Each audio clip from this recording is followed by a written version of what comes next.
한번 생각해보세요. 여기 지금 계신 분들이 다 2년 이상 올바른 그죠 진리의 말씀들을 들으면서 예배를 드렸잖아요. 예. 그 이상 그죠 그 시간 동안에 드렸던 그 예배를 통해서 전혀 2년 전에 또는 3년 전에 내 모습과 별반 다름이 없다, 변화가 없다. 그럼 과연 2년 동안 그 이상 동안 드렸던 이 예배는 과연 뭐냐는 거예요. 오늘 예배는요, 그 대상에 대해서 가치를 알고요, 그 예배의 대상에 대한 가치를 알고요, 그 가치를 높이는 일이에요.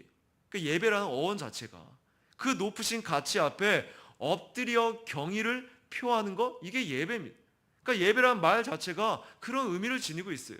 자, 그래서 예배의 대상이 누구예요? 하나님이시죠. 전능하신, 전지하신, 창조주 되시는 하나님이세요. 그러니까 그 하나님을 모르면서, 그분의 가치를 모르면서 그분을 예배한다? 말이 되지 않는 거예요. 그러니까 끊임없이 우리 교회에서는 그 원리에서 뭘 자꾸 강조해요? 하나님을 알아가십시오. 하나님을 알아가는 일에 마음을 두십시오. 하나님을 알아가다 보면 그분을 사랑하는 것 관련되어 있기 때문에 하나님을 사랑하십시오. 다 같은 말이에요. 왜? 그게 예배와 관련되어 있기 때문에.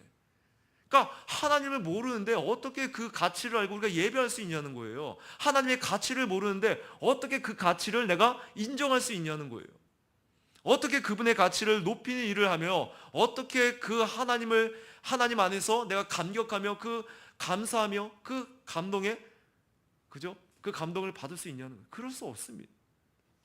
그러니까 하나님을 알므로 그분이 얼마나 높으신 분인지를 내가 알 때, 하나님의 그 계획과 하나님의 지혜의 탁월성을 내가 그 충만성을 내가 깨달을 때 거기에 내 마음이 감격하고 녹아지면서 하나님을 더 찾게 하고 하나님을 의지하게 만드는 게 이 원리거든요. 그래서 그분을 경외하고 존경하고 경외하며 예배하는 게 그 요소라고요.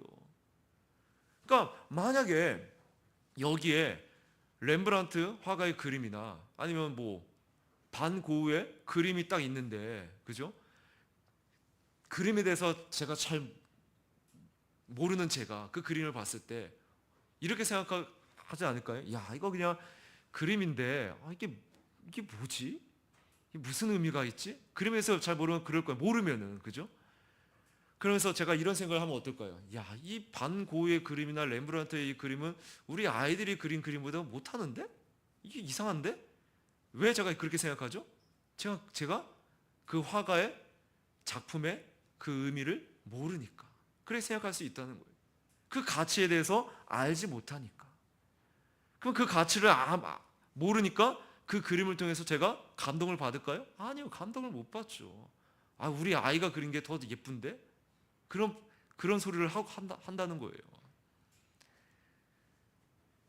오늘 그만큼 가치를 안다는 것은 예배하는 것과 관련되어 있다는 거예요. 높이는 것과 관련되어 있다는 거예요. 그 감격과 감동과 관련되어 있다는 거예요. 그러니까 우리가 매주 또는 주중의 예배까지 포함해서 왜 우리가 예배를 그토록 지루하게 느끼는 걸까? 솔직히 한번 생각해 보죠. 우리 여기 아이들이 많은데 앉아 있는 것도 감사하지만 정말로 그 앉아서 예배하는 시간이 정말로 감격 가운데 기쁨으로 자발적으로 하나님의 그 영광을 바라보면서 기뻐하면서 내가 감사함으로 예배하고 있는지, 또 이 예배 가운데서 내가 이제 어떻게 하면 시간을 때울까, 어떻게 하면 내가 어떤 지루함에 올려해서 감동 없이 그러고 있지 않는지. 그러니까 왜 예배 시간을 소홀히 여기며 예배가 중요하다는 생각을 안 하냐는 거예요. 교회가 좋은 시설을 갖추지 못해서? 아니면 설교자가 은혜를 끼치지 못해서? 네, 그럴 수 있죠. 근데요, 가장 큰 이유는요, 아까도 말씀드렸듯이 우리가 잘 모르기 때문이라는 거예요. 뭐에 대해서요? 그 예배에 대한 대상에 대한 가치에 대해서. 그분이 어떤 분인지 잘 모르고 있기 때문에, 그분이 어떤 분인지 잘 모르니까 그분의 일을 하는 영광스러운 어떤 소명, 어떤 직분에 대해서도 마찬가지예요. 세상이 주는 그 매력에 빠져서 그걸 구별하지 못하면서 오히려 세상 것이 더 커갖고 그냥 하나님께서 주신 그 가치는 그냥 하찮게 여기면서, 대수롭지 않게 여기면서 세상 일에 더 정신을 빼앗기고 거기에 내 생각들이 간다면은 그거는 내가 뭐예요? 가치를 맞바꾸는 거예요. 말로는 아니라고 하겠죠. 근데 내 현실은 그걸 보여주고 있는데, 입증하고 있는데요.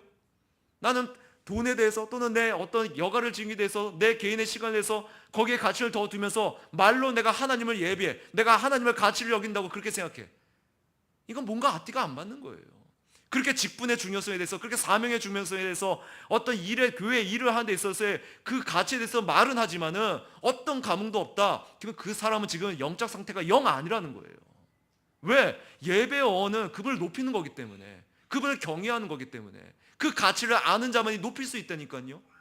근데 그 가치를 모르는 자는요, 세상 것과 너무 쉽게 바꾼다니까요. 그게 누구예요? 지금 종교 지도자들이에요. 대제사장들이에요.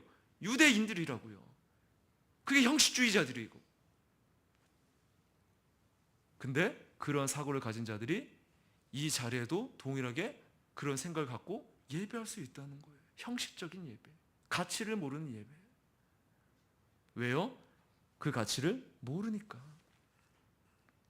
근데 여러분, 정말 우리가 예배하는 그 대상이신 하나님은요, 그 어떤 가치와도 비교할 수 없는 놀라운 분이세요. 여러분이 인정하든 인정하지 않든 하나님은 스스로 자조하신 분이시면서 그 영광을 스스로 취하시면서 그 모든 만물, 모든 피조물도 예배를 받으시기에 합당하신 분이시라고요. 비교할 수 없는 놀라운 분이십니다. 근데 무서운 것은요, 여러분 중에 혹시나 늘 예배가 힘들고 어렵다면, 언제나 그러하다면 어쩌면 그것은 교회는 나오지만, 교회는 다니지만 예수님을 아직 믿지 않았다는 증거가 될 수도 있는 거예요. 예수님을 모르기 때문에 그러한 상태로 그러한 반응이 있는 거예요.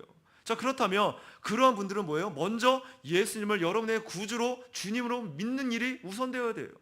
또한 이미 믿는 분이라면 그 하나님을 어떻게 해요? 더 알아가는 일에, 그분의 가치를 깨닫는 일에 더 마음을 두셔야 돼요. 그래서 아는 만큼 보인다, 그런 말이 있죠. 똑같아요. 아는 만큼 예배할 수 있는 거예요. 그래서 하나님을 더 알기 위해서 우리는 부단히 힘써야 되는 것이고요. 그래서 우리가 말씀을 듣는 자리에 있는 것이고요. 묵상을 왜 강조합니까? 그 말씀을 실천하는 것도 왜 강조하죠? 경건의 서적이나 성경 말씀을 읽고 성경의 어떤 공부를 하고 다 뭐예요? 하나님을 아는 일에 관련되어 있기 때문에. 그래서 그분을 아는 지식으로 즐거워하며 그분과의 개인적인 교제를 통해 친밀함을 쌓아가야 하는 게 다 그와 관련되어 있는 것입니다. 그래서 하나님을 알면 알수록 그 예배는요, 더 놀라운 경험이 될 거라는 거예요.